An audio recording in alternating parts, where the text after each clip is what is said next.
चतुर्वीस साधनाच्या मंदिरात वेरूळ या गावात मुक्कामाला आहे. 1 दिवस झाला, 2 दिवस झाला, 3 दिवस झाला. अख्ख्या संपूर्ण वेरूळ, दौलताबाद, देवगिरी अख्ख्या पंचक्रोशीत स्वामींची चर्चा, स्वामींचा जय जयकार, स्वामींची चर्चा ऐकून सर्वाचा त्या वेरूळच्या बाजूला धुंडीच्या धुंडी स्वामींच्या दर्शनाला येऊ लागल्या. वेरूळच्या देवगिरीच्या मध्ये येणारे रस्ते चारी असे सर्व रस्ते भरून यायला लागले स्वामींच्या दर्शनाला. पालखीला पालखी धडकायला लागली, ट्रॅफिक जाम व्हायला लागलं. देवगिरी सर्व रस्ते ट्रॅफिक जाम व्हायला लागलं. स्वामींची पंचक्रोशीत कीर्ती ऐकून सर्व मंडळी, चतुर्विध मंदिरं, सर्व जातीची, ब्राह्मण, क्षत्रिय, वैश्य, शूद्र, गरीब, श्रीमंत अशी सर्व लोक स्वामींच्या दर्शनाला यायला लागली. स्वामींच्या अख्ख्या पंचक्रोशीत ईश्वरमन प्रचिती झाली. प्रत्येक रस्ता ज्या ठिकाणी जाईल तिथं ट्रॅफिक जाम, पालखीला पालखी घासायला लागली. आता ही घटना त्या राजाच्या, महादेव राजाच्या मंत्र्याला, हेमाड पंडिताच्या ब्रह्मासानू आणि महदाश्रम यांच्या कानावर गेली. ध्यान देऊन ऐका. महादेव राजाचे मंत्री कोण आहेत? ही पहिले त्या काळात सगळं मंत्री हेमाड पंडित, ब्रह्मासानू आणि महदाश्रम यांच्या कानावर गेली. त्यातला एक जो आहे महदाश्रम, तो विचार करू लागला, असं जर झालं तर आपल्या पोटापाण्याचं काय? हे सर्वज्ञ श्री चांगदेवराव आपल्या धर्मांधाचा सत्यानाश करतायत, आपल्या कर्मकांडाचा सत्यानाश करतायत. स्वामी सांगतायत तुम्ही मूर्तीपूजा करू नका, तुम्ही व्रत वैकल्य करू नका, अंधश्रद्धा देवता भक्ती करू नका, आपलं काय खरं नाही. असं त्या मंत्र्याचा, राजाच्या ब्रह्मासानू तिने बी डोक्यात चक्र घुमायला लागलं. आता काहीतरी करायचं नाही, आता गप्प बसून चालणार नाही, आता फांद्या छटण्यापेक्षा मुळच छटायचं. बघा अघोरी विद्या लीला जरा दुःखदायक आहे, आपल्याला लढायला येईल, आपल्या स्वामीवर संकट आलेलं आहे. ध्यान देऊन ऐका. तर तो मंत्री विचार करतो, आता फांद्या छाटत नाही बसायचं, मुळापासूनच कट करायचं. असा तो विचार करत करत फुलंब्रीच्या बाजारात काही कामानिमित्त, राजाच्या राजकीय कामानिमित्त फुलंब्रीच्या बाजारात चाललेला आहे. आणि फुलंब्रीच्या बाजारात जात असता त्याला वेरूळपासून फुलंब्रीपर्यंत 1 तासाच्या प्रवासाला बरेच वेळ, जवळजवळ 3 पट तास गेले. 3 तास इतका उशीर झाला. रोड जाम, ट्रॅफिक जाम, जाणारी गर्दी, येणारी गर्दी, चारही बाजूनं स्वामींच्या दर्शनाला स्वामींचा जय जयकार करत. आणि ह्या हेमाड पंडिताला उशीर झाला आणि त्याच्या डोक्यात अघोरी विद्याचं चक्र घुमायला लागलं. आता काय खरं नाही. मग त्यानं ते काम तसंच ठेवलं आणि काम तसंच ठेवून ते मला काम परत करू, पण आता गप बसून चालणार नाही, आता ह्याला बंदोबस्त करायच पाहिजे. नाहीतर उद्या जर समजा राजा बी जर स्वामीला मिळाला तर आपलं कुत्रं हाल काहीच नाही. असा विचार करून तो फुलंब्रीच्या बाजारात गेला आणि तिथून त्यानं 4 प्रकारचं विष प्राप्त केलं. 4 प्रकारचं विषाची नावं पुढं सांगितलं. 4 प्रकारचं विष प्राप्त केलं आणि लवकरात लवकर तो आपल्या राजधानीत गेलेला आहे. राजधानीत गेला. संध्याकाळी रात्रभर त्याच्या डोक्यात चक्र फिरत होतं. आता काय खरं नाही, काय करायचं? मग त्यानं रात्रीचं ती 4 प्रकारचं विष सुपारीच्या खांडी फोडल्या आणि त्यात घोळलं. सुपारीच्या खांडीत ती 4 पैकी 20 जी आहेत ती सुपारीच्या खांडीत घोळली, त्यात मुरवली, त्यात रिझवली आणि मस्तपैकी रात्रभर भिजत ठेवली. स्वामीवर आपल्या संकट आलेलं आहे. स्वामी ईश्वर आहेत आणि सुपारीची खांड त्या विषात भिजवून, मुरवून, घोळून त्याला झोप नाही. सकाळची वाट बघत आहे. सकाळी त्यानं उजाडलेलं आहे आणि सकाळचं त्यानं 2 त्याचे विश्वासू सेवक त्याला बोलवलं. 2 विश्वासू सेवक बोलवलं आणि त्यांना सांगितलं, बाबा रे, तुम्हाला आता कामाच्या मोहिमेवर जावं लागणार आहे. अत्यंत महत्त्वाची कामाची मोहीम आहे, कामगिरीची. तुम्ही पार पडू शकाल? तो पंडित, राजाचा मंत्री, त्याच्या 2 खास गुप्त सेवकाला सांगत आहे की तुम्हाला मोहिमेवर पाठवणार, तुम्ही कामगिरीत फत्ते करणार का? ते म्हणतात, महाराज, आमच्यावर तुमची शंका कशी आली? आम्ही जीवसुद्धा तुमच्यासाठी देऊ. असं म्हणून त्यानं सर्व तयारी केली असती. त्या मंत्र्यानं म्हणतो, हे पहा, ही अशी वस्तू घ्यायची आणि त्या सर्वज्ञ श्री चांगदेवरावांच्या वेरूळ या ठिकाणी चतुर्विध साधनाच्या मंदिरात स्वामी मुक्कामाला आहेत, तिथं जायचं. तिथं जायचं, सर्व साहित्य घेऊन जायचं, पूजेचं साहित्य, पानं, फुलं, हार, सुपारी सर्व घेऊन जायचं. ह्या हे भरलेल्या सुपाऱ्या घेऊन जायचं, पानं घेऊन जायचे, विडा घेऊन जायचा. आणि तुम्ही गेल्यानंतर सर्व सूचना काळजीपूर्वक करतो. तिथं गेल्यानंतर स्वामींना खोटा आविर्भाव आणून त्यांना म्हणायचं, जी तुमची पूजा आम्हाला करायची असं म्हणायचं. सर्व तयारी सामान दिले आणि स्वामी मंत्री तो हेमंत पंडित, राजाचा मंत्री, अघोरी विद्या, स्वामींच्यावर वाईट चिंतून तो म्हणतो, आता तुम्ही निघा. सर्व दिलेलं आहे. मदल दरमदल करत त्या मंत्र्याचे, ब्रह्मसानूचे, हेमाद्री पंडिताचे दोन्ही सेवक देवगिरीला आलेले आहेत. चतुर्विध साधनाच्या मंदिरात ते आलेले आहेत. आणि तिथं आल्यानंतर स्वामींचा पूजा अवसर चालू आहे. चालू असता गर्दी अफाट आहे. आता या गर्दीत कसं त्या सेवकांना वाटलं, तरीसुद्धा सेवक इतके चतुर आहेत, त्या मंत्र्याचे इतके विश्वास होईल की स्वामींच्या जवळ वाट काढत काढत आलेले आहेत. आणि स्वामींना म्हणतायत, जी आम्हाला तुमची पूजा करायची. मग स्वामी म्हणतात, करा की, अडचण काय. स्वामींना जाणलं, स्वामी आपल्या सर्वज्ञ आहेत. म्हणजे करा, अडचण काय. नाही, आम्ही आसन रचणार आणि त्याच्यावर तुमची पूजा करणार असं सांगितल्यानंतर स्वामींनी त्यांना मान्यता दिली. मग त्यांना ती गर्दी सगळी बाजूला झाल्यानंतर त्या दोन्ही सेवकानं स्वामींना आसनावर बसवलं. स्वामींच्या पायाचं प्रक्षालन केलं, श्रीचरण. त्यांना गंधाक्षता वाहिल्या, कपाळाला लावल्या, हार घातला. आणि हार घालून त्या भरलेल्या सुपाऱ्या हळद हातात घेऊन स्वामींच्या श्रीचरणावरून हातात ठेवल्या. आता स्वामी सर्वज्ञ हातात ठेवल्याने पानाचा विडा करत होते. एक सेवकानं सुपाऱ्या, त्या खांड सुपारीची विष भरीत स्वामींच्या श्रीचरणावर हातावर ठेवली उजव्या बाजूच्या. आणि दुसरा सेवक पान तयार करतोय, कारण त्याच्या मालकानं सांगितलं निवांत पानाचा विडा द्यायचा. स्वामींना सुपाऱ्या खाल्ल्या ना, म्हणजे जरा उशिरानं पानाचा विडा द्यायचा. मग त्या सुपाऱ्या स्वामींना हातावर घेतल्या आणि त्या विषभरीत त्याला निर्विष करून टाकल्या. काय केलं, आपल्या दृष्टीनं, कृपा दृष्टीनं त्याच्यावर दृष्टी टाकली आणि त्या विष भरलेल्या सुपाऱ्या निर्विष केल्या, विष काढून टाकलं आणि तोंडात टाकल्या, श्रीमुखात टाकल्या. स्वामींना सुपाऱ्या खाल्ल्या. नंतर काही वेळानं त्या दुसऱ्या सेवकाने सुगंधी पान स्वामीला दिलं.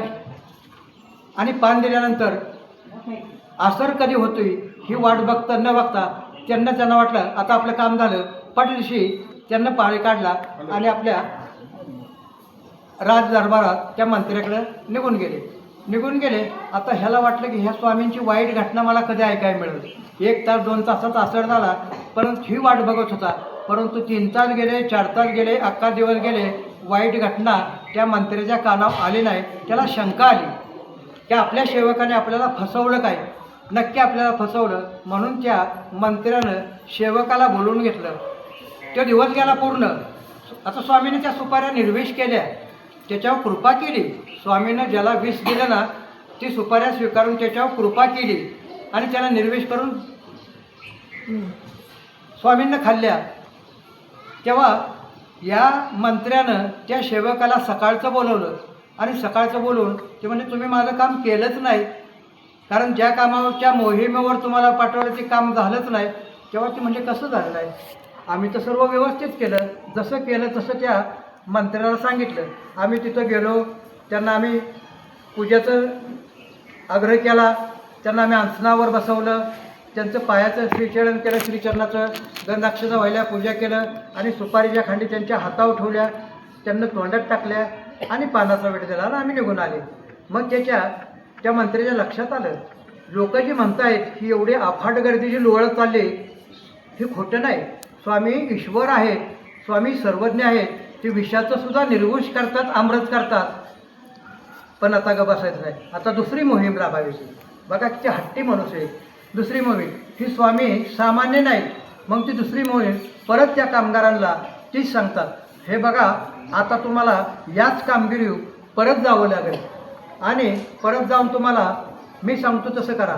ती सेवक म्हणजे काय करू, आता तुम्ही ही सुपारीची खंड घ्या, पानाचा विडा करून घ्या आणि सर्व आसन हिथूनच न्या, आपलं आसन न्या, सर्व तयारीने घ्या आणि तुम्ही त्यांच्या ठिकाणी गेला ना तर त्यांना आपल्या साहित्याचं आसन, त्यांचं आसन अंधाऱ्या खोलीत रचा कुठाराचा अंधार पडलाय, जेणेकरून त्या सुपारीच्या खांडावर स्वामींची दृष्टी पडायला नाही पाहिजे, त्याला ती दिसायला नाही पाहिजे. म्हणून तुम्ही अंधाऱ्या खोलीत स्वामींचं आसन रचा आणि सुपारी त्यांच्या हातात न देता सुपारीची खांड डायरेक्ट तोंडात भरवा.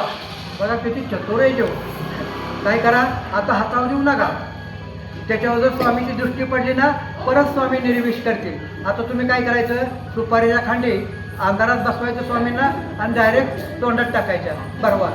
आणि दुसऱ्या शिष्यानं सुपारीच्या पुढे तोंडात गेल्यानंतर स्वामींना खाल्ल्यानंतर दुसऱ्या सेवकांना पान द्यायचं आणि लगेच थोडा वेळ थांबायचं आणि काम फत्ते झालं म्हणून निघून यायचं. असं सांगितलं सूचनाबरोबर ती सेवक सर्व साहित्य घेतलं आणि परत देवगिरी म्हणजे वेरूळ या ठिकाणी चतुर्वेद साधना चतुर्वेद मंदिरात हे सर्व सेवक गेलेले आहेत.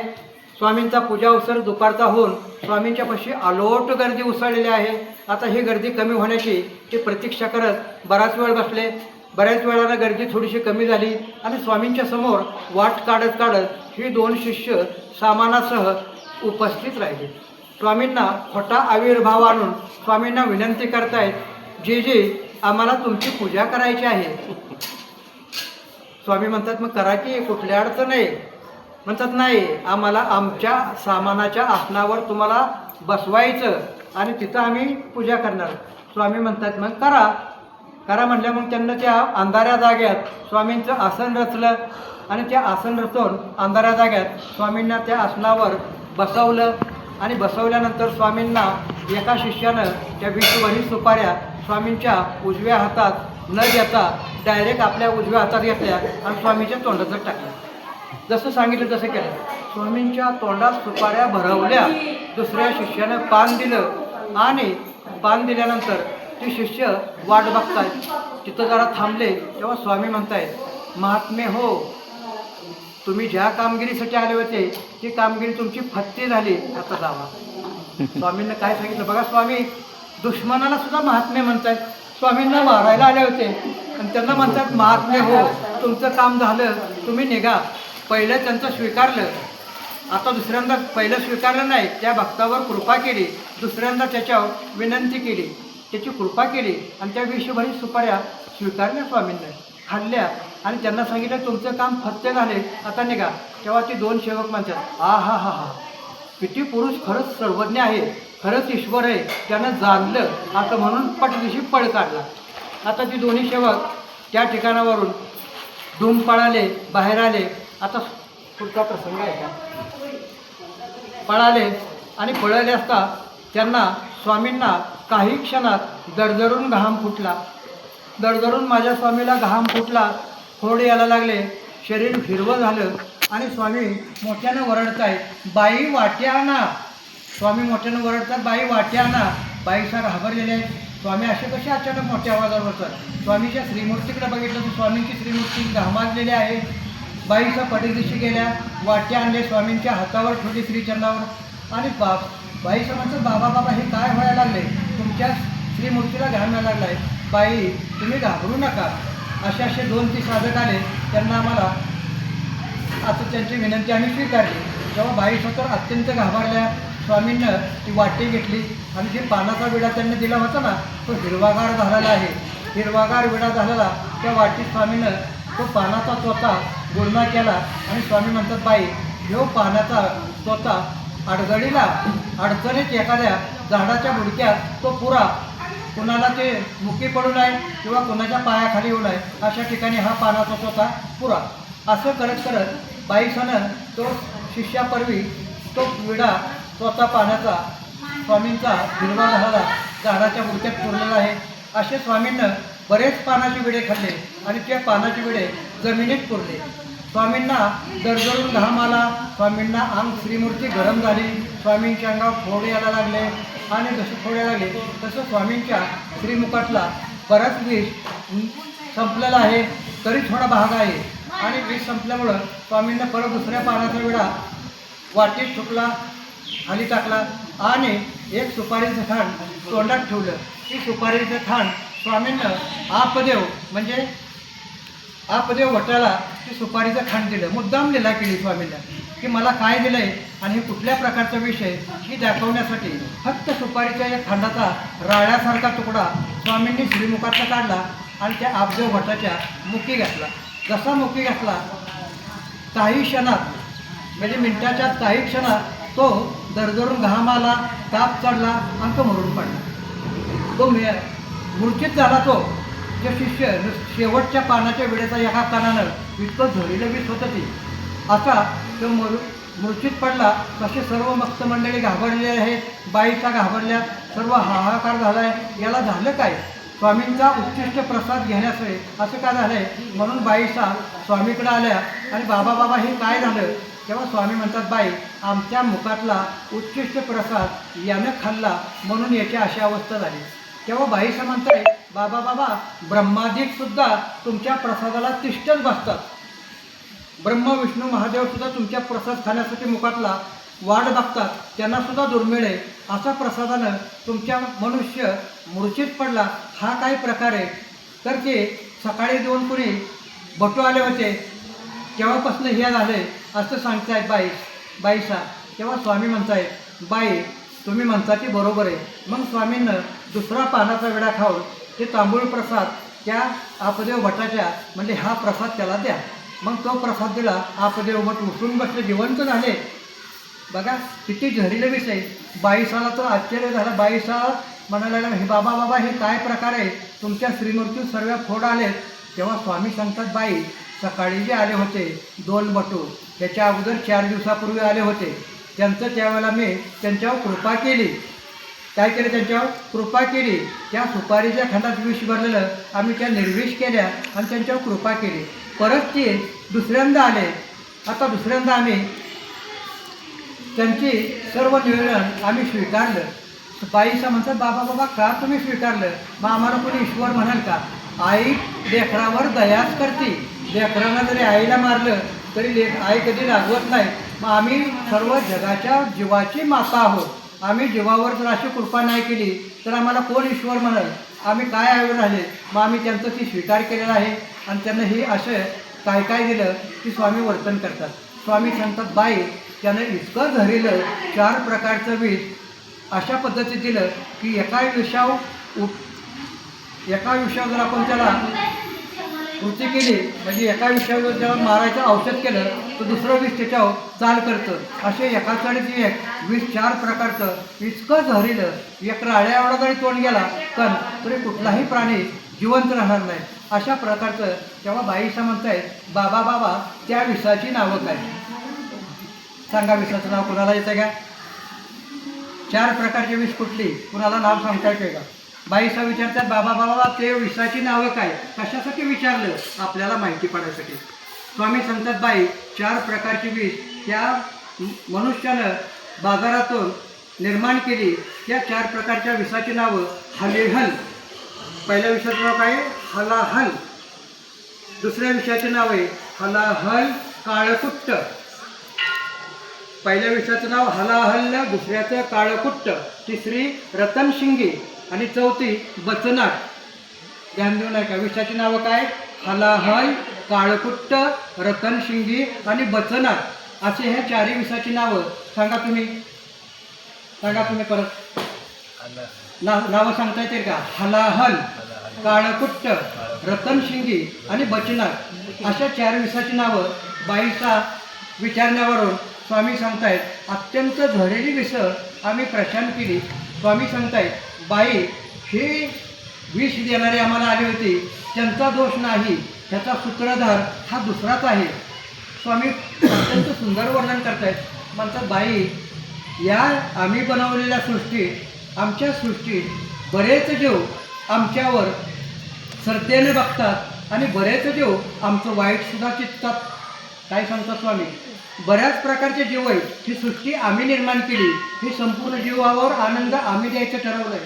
परंतु या सृष्टीत मनुष्य पुण्य कमी करतोय आणि पाप जास्त करतोय. तर असे जीव आहेत की आम्ही काय करतोय?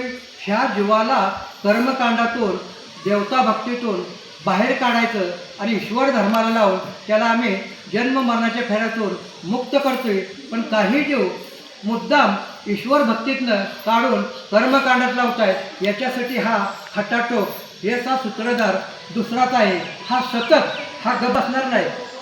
हा जो जीव आहे ना, हा इतका चतुर आहे, इतका वाईट आहे, हा गप बसणार नाही. ही एकाना एक तरी आमच्या मोहीम राबवत राहणार आणि आम्हाला संपवण्याचा प्रयत्न करणार. त्याच्यामुळं काही दिवसानं आम्हाला हा महाराष्ट्र सोडावा लागणार असे स्वामी सांगतात. पुढची भविष्यवाणी की अत्यंत जीव असे आहेत की आमच्या बऱ्यावर बी बरेच आहेत आणि आमच्या वाईटावर बी बरे. मग आम्ही त्यांच्यावर बी दया करतो, त्यांच्यावर बी कृपा करतो. त्यांचे सर्व म्हणणं त्यांच्या मनासारखं करतो. आम्ही ईश्वर आहे, आम्ही सृष्टीचे निर्मातेकार आहोत, आम्ही ह्या अखंड जीवाचे मालक आहोत. मग आम्ही जर त्यांच्यावर दया नाही करायचं, आम्ही जर त्यांच्या म्हणणं जर मान्य नाही करायचं, म्हणून आम्ही त्यांच्यावर कृपाच करतो. स्वामी सांगतात जीवाला प्राधान्य आम्ही देतो. तसं बी कर, भक्ती कर, नको करू, वाईट कर, शिव्या दे, काय करू, आम्ही त्याला काय करतो, प्रोत्साहन देतो. त्याच्यात हस्तक्षेप नाही करत. असे अनेक जीव आमच्या वाईटावर आहेत. याच्यामुळं आम्हाला काही दिवसानं आम्हाला हा महाराष्ट्र सोडून जावं लागेल असं स्वामींनी सांगितल्यानंतर बाईसाच्या डोळ्यात पाणी भरले. बाईसा पदर लावून रडत आहेत. सर्व भक्त मंडळी रडत आहेत. जी स्वामींच्या दर्शनाला आलेली रडत आहेत आणि सर्व मंडळी घाबरलेली आहेत. स्वामींची श्रीमूर्ती जी आहे घामानं काळी निळी पडलेली आहे आणि स्वामींच्या श्रीमूर्ती फोड आलेले आहेत. स्वामींची श्रीमूर्तीला फोड आणून स्वामींना त्रास व्हायला लागला आणि बाईसा घाबरल्या. बाबा तुमची श्रीमूर्ती कशी झाली बघा, मला नाही पाहत अशा बाईसा म्हणतायत. आणि स्वामी म्हणतायत बाई घाबरू नका, घाबरू नाही ते काय करू बाबा, तुमची श्रीमूर्ती बघा कशी असू द्या म्हणे, तुम्ही घाबरू नका. अर्थात आम्ही जाणार नाही. आम्हाला बऱ्याच भक्तांच्या इच्छा पूर्ण करायच्या, बऱ्याच जीवाच्या आमच्या त्यांच्या इच्छा पूर्ण केल्याशिवाय आम्ही जाणार नाही. बाई तुम्ही घाबरू नका, आम्ही सांगतो तसं करा. स्वामींना बाईसाला सांगितलं तुम्ही आम्हाला सांगतो तसं करा. बाईसा बोलल्या बाबा मी काय करू तुमच्यासाठी. म्हणलं तुम्ही काहीच करायचं नाही. काय सांगता स्वामी, माझ्यासाठी काही करायची आवश्यकता नाही. आम्ही ईश्वर आहोत, तुम्ही आमचे साधक आहात. फक्त आम्ही तुम्हाला मी सांगतो तसं करा. म्हणजे काय करायचे बाबा मी काय करू तुमच्यासाठी. स्वामी सांगतात बाई 3 दिवस द्या आम्हाला. काय सांगतायत 3 दिवस आम्हाला एकांतात द्या. आमच्यापाशी कुणीही येऊ नका. एवढंच काय, पण तुम्हीसुद्धा बोलू नका. कुणाचाही आवाज यायचा कामा नाही, कुणालाही आमचं बाहेर दर्शन होता कामा नाही. आणि आम्हाला 3 दिवस दुधात सोजी जी असते ना, सोजी दुधात भिजवा आणि त्याचं आम्हाला गुंफेत 3 दिवस ती सोजी दुधात भिजवून वाटीत आम्हाला सरकावा. आम्हाला बघायचं नाही, वाटी पडद्याच्या आड सरकवायची. असं तुम्ही आम्हाला करा. आता हे कुठं करायचं, कुठल्या ठिकाणी गेले स्वामी. मल्हार वसई. स्वामी कुठे गेले, तिथं बाजूला मल्हार वसई नावाचं शहर आहे, गाव आहे छोटंसं. मल्हार वसई गावात गेले आणि मल्हार वसईच्या गावात छोटंसं मंदिर बघा, पडवी आहे, त्याला दरवाजा आहे आणि त्या दरवाजात जाऊन स्वामी आसनावर विराजमान झाले. स्वामींची श्रीमूर्ती काळेकुट्ट पडलेली आहे, अंगावर मोठे मोठे फोड आलेले आहेत. बाईसा घाबरलेल्या आहेत आणि स्वामींना सांगितल्याप्रमाणे मल्हार वसईला स्वामी त्या छोट्याशा गुंफेत बसलेले आहेत. आणि बाईसा 3 दिवस सांगितल्याप्रमाणे वाटीत दुधात सोजी भिडवून स्वामींना देत आहे. 3 दिवस स्वामींना ती पदार्थ स्वतः सेवन केलेलं आहे. 3 दिवस पूर्ण झाले आणि 3 दिवसांना पूर्ण झाल्यानंतर स्वामी त्या गुंफेतून बाहेर आले. स्वामींची श्रीमूर्ती पूर्ववत झालेली आहे. स्वामी पहिल्यासारखे झाले, स्वामी तेजोमय झाले, स्वामी सुंदर झाले. स्वामींची सर्व श्रीमूर्ती पाहून सर्व भक्तगण नाचायला लागले, बागायला लागले. आमचे सर्वज्ञ चांदेवराव ईश्वर आहेत, अनंत ब्रह्मांड नायक आहेत, की स्वतः काहीही करू शकतील. सर्वांना प्रचिती आली. स्वामी चांगले झाले.